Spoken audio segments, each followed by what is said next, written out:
Sementara itu situasi peperangan semakin memburuk. Tentara Jepang dipukul mundur pada setiap front di Pasifik. Puncaknya ialah pemboman kota Hiroshima dan Nagasaki yang memaksa Kaisar Jepang atau Tenohika yang dianggap keturunan dewa itu memaklumkan berakhirnya Perang Asia Timur Raya.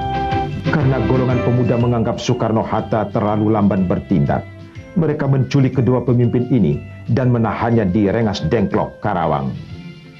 Soekarno dan Hatta masih menunggu persetujuan Jepang untuk kemerdekaan, walaupun Jepang sudah tidak berwenang lagi. Soekarno-Hatta tidak bisa dibujuk. Tanggal 16 Agustus lewat tengah malam, di rumah Laksamana Maeda disusun konsep proklamasi kemerdekaan Indonesia. Tanggal 17 Agustus 1945, Soekarno membacakan proklamasi di depan rumahnya di Pegangsaan Timur nomor 56, Jakarta. Proklamasi. Kami, bangsa Indonesia, dengan ini menyatakan kemerdekaan Indonesia. Hal-hal yang mengenai pemindahan kekuasaan dan lain-lain diselenggarakan dengan cara saksama dan dalam tempo yang sesingkat-singkatnya. Jakarta, 17 Agustus 1945, atas nama bangsa Indonesia, Soekarno-Hatta. Dalam suasana yang sangat revolusioner ini, Undang-Undang Dasar segera disahkan. Kabinet Republik Indonesia pertama disusun, dan dengan segala cara, proklamasi kemerdekaan disiarkan secara luas, baik di Indonesia maupun ke seluruh dunia.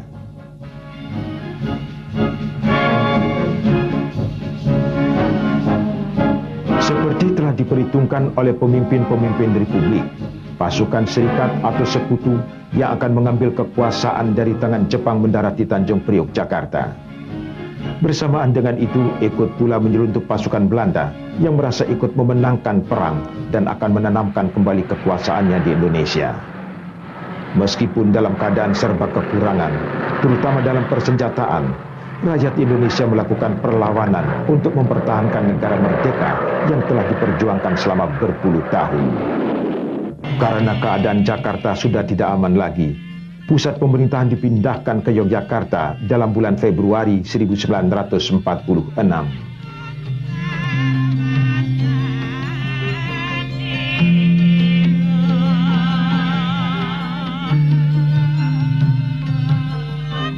Meskipun di meja perundingan telah disepakati penyelesaian sengketa dengan Belanda di bawah pengawasan PBB, namun Belanda selalu melanggar perjanjian-perjanjian yang telah disetujuinya sendiri.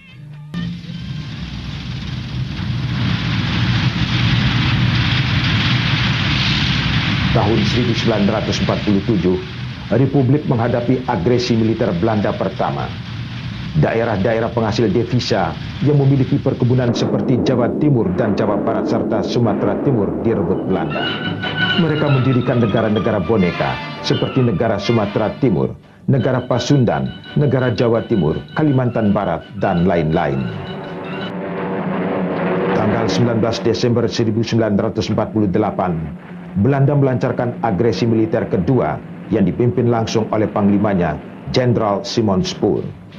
Yogyakarta, ibu kota revolusi, berhasil diduduki.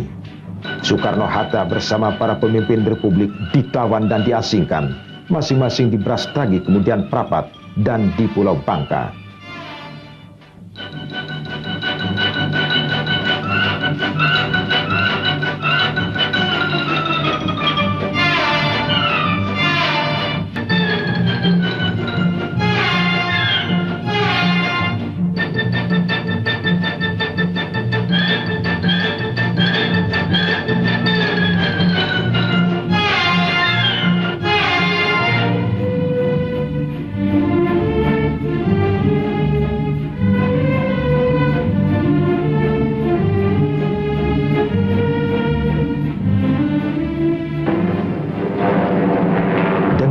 Yogyakarta dan menawan pimpinan tertinggi, Belanda mengira bahwa Republik Indonesia sudah dapat dilikuidasi. Namun TNI bersama para pemuda dan seluruh rakyat melakukan perlawanan gerilya di bawah pimpinan Jenderal Sudirman. Serangan umum 1 Maret yang diusulkan Sultan Hamengkubuwono ke-9 kepada Jenderal Sudirman berhasil menduduki ibu kota revolusi selama 6 jam. PBB dalam sidangnya bulan April di New York memerintahkan Belanda untuk membuka kembali perundingan dengan Republik Indonesia. Bagi pemimpin-pemimpin bangsa seperti Soekarno, Hatta, dan Syahrir, pembuangan atau pengasingan merupakan pengalaman lama dalam perjuangan pergerakan prakemerdekaan. Di tempat pengasingannya, Soekarno seperti pada tahun 30-an, melewatkan waktunya dengan rakyat di sekitarnya. Atas tekanan Amerika Serikat dan dunia internasional, Belanda terpaksa kembali ke meja perundingan untuk mencari penyelesaian damai atas konfliknya dengan Indonesia. Kesepakatan yang dicapai dalam persetujuan Rum Van Rooyen menetapkan bahwa Soekarno-Hatta dan para pemimpin Indonesia dibebaskan dan dikembalikan ke Yogyakarta.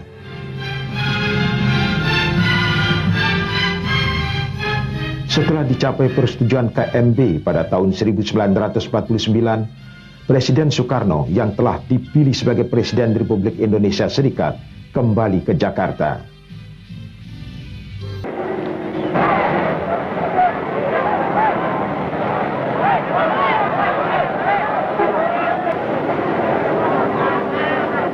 Dalam pidatonya di tangga Istana Merdeka, Soekarno kembali memukau rakyat dengan pidatonya yang bersejarah.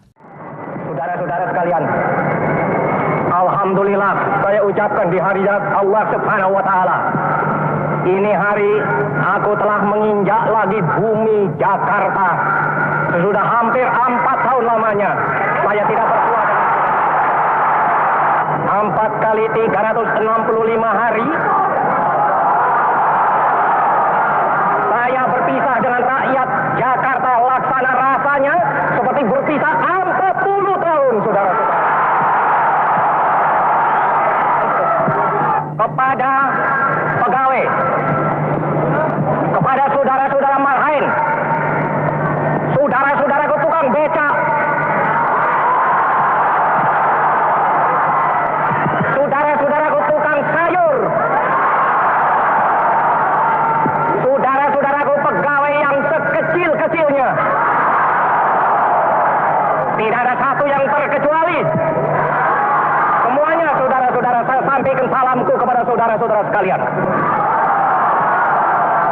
Alhamdulillah, sekarang di halaman ini telah berkibar sang Dwi Warna.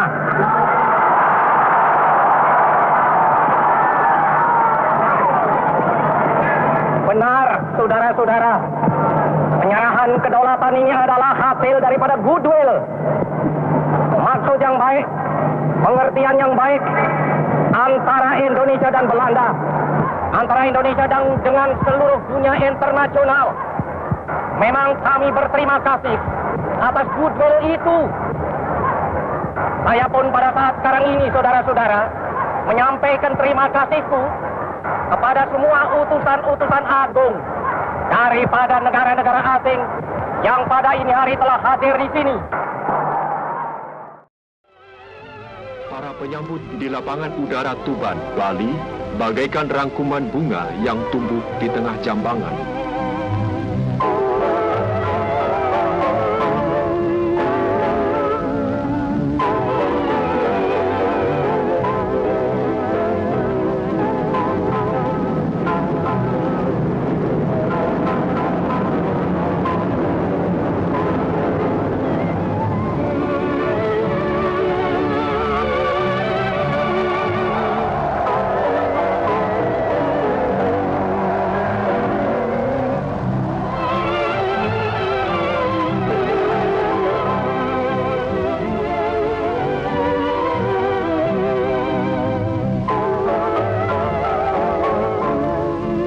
Rangkaian bunga sebagai penghormatan tertinggi.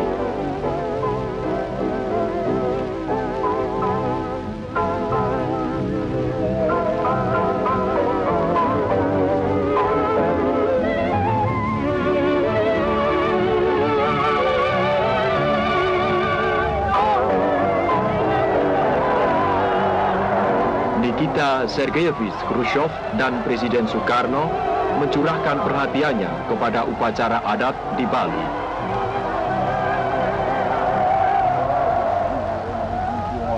Pedanda mengucapkan doa, semoga dilimpahkanlah rahmat dan dijauhkan segala aral bencana.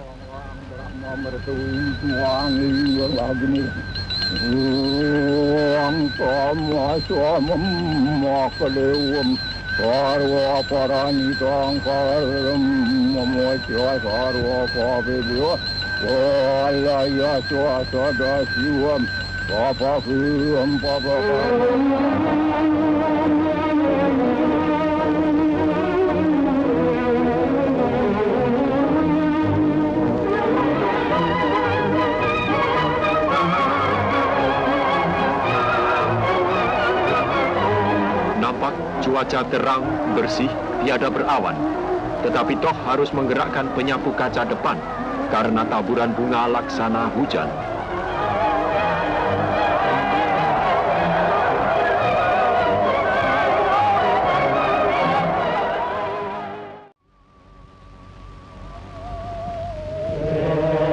Tari kecak, salah satu tari yang terkenal di Bali. Ini disajikan pada tamu agung pada malam harinya di Denpasar, ibu kota Bali.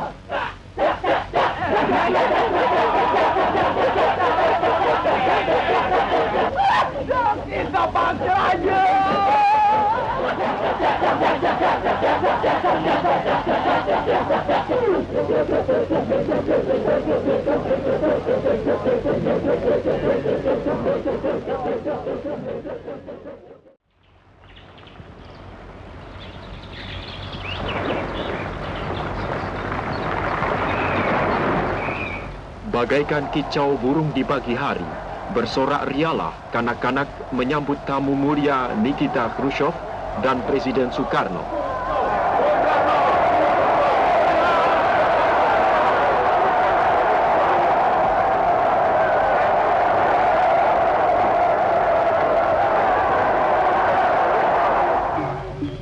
Tiba di panggung kehormatan Denpasar, dan disinilah pula tamu agung menerima kehormatan menyaksikan upacara adat yang menggambarkan penghidupan manusia dari lahir sampai ajalnya.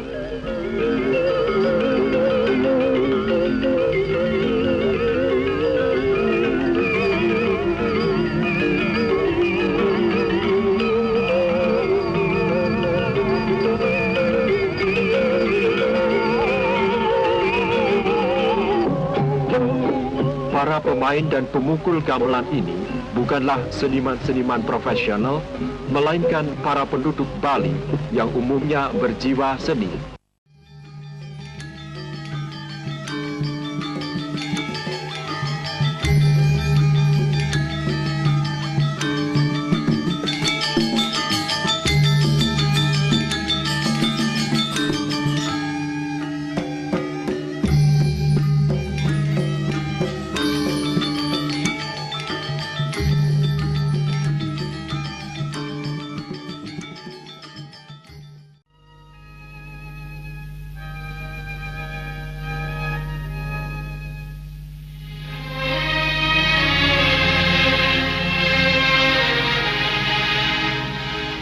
Di depan sidang gabungan parlemen dan senat TRIS, Presiden menjelaskan prinsip-prinsip negara federal atau kesatuan. Sidang yang terhormat, marilah kita lebih dahulu bersama-sama memekikkan salam nasional kita, merdeka. Demikian juga beberapa anggota pemerintah dan parlemen telah berkali-kali mengatakan bahwa kemerdekaan nasional bukanlah tujuan yang terakhir bagi kita. Bagi kita, Indonesia merdeka tak bukan dan tak lebih hanyalah syarat untuk mencapai kemakmuran dan kesejahteraan rakyat dalam arti jasmani maupun rohani. Kemakmuran rakyat dan kesejahteraan rakyat adalah tujuan kita bersama. Idealisme memang berguna. Ajukanlah idealisme Tuhan itu dalam hal mencapai kemakmuran dan kesejahteraan rakyat, supaya idealisme Tuhan itu menjadi pendorong bagi pemerintah dalam bekerja dan berusaha. Tetapi agar supaya idealisme itu dapat dikerjakan, hendaklah ia diajukan dengan memperhatikan realitas yang kita hadapi sekarang. Tahun-tahun 50-an adalah tahun yang penuh pengharapan, namun juga sekaligus diwarnai pergolakan. Demokrasi parlementer yang diatur dalam Undang-Undang Dasar sementara oleh para elit politik ditafsirkan sebagai ajang perebutan kekuasaan. Soekarno sebagai kepala negara konstitusional tidak secara langsung mengendalikan jalannya pemerintahan yang dijalankan Perdana Menteri dan bertanggung jawab kepada parlemen. Sementara itu, di kalangan militer terjadi pengelompokan berdasarkan kekuatan politik yang mendominasi parlemen. Tanggal 17 Oktober 1952, sekelompok perwira yang tidak puas dengan keadaan politik pada waktu itu menggerakkan demonstrasi menuntut pembubaran parlemen. Meriam diarahkan ke Istana Presiden. Demonstrasi juga digelar di halaman gedung parlemen, Lapangan Banteng, Jakarta. Setelah bertemu dengan pimpinan Angkatan Perang dan Menteri Pertahanan, Soekarno dengan tegas menolak tuntutan para demonstran karena ia tidak mau menjadi diktator. Padahal Angkatan Perang tidak boleh ikut-ikut politik, tidak boleh diombang-ambingkan oleh sesuatu politik. Angkatan Perang harus berjiwa, ya berjiwa, berapi-api berjiwa, berkobar-kobar berjiwa. Tapi dia tidak boleh ikut-ikut politik. Pemilihan umum tahun 1955 yang dianggap sebagai pemilu paling bersih dalam masa 50 tahun menghasilkan 4 partai besar yang mendominasi parlemen, yaitu Partai Nasional Indonesia atau PNI, Partai Islam Masyumi, Nahdlatul Ulama, dan PKI. Partai besar semasa revolusi seperti Partai Sosialis Indonesia atau PSI sangat merosot perolehan suaranya, sehingga secara faktual telah tersingkir dari percaturan politik di Indonesia. Karena tidak ada mayoritas satu partai, perpecahan atau persaingan berlanjut terus.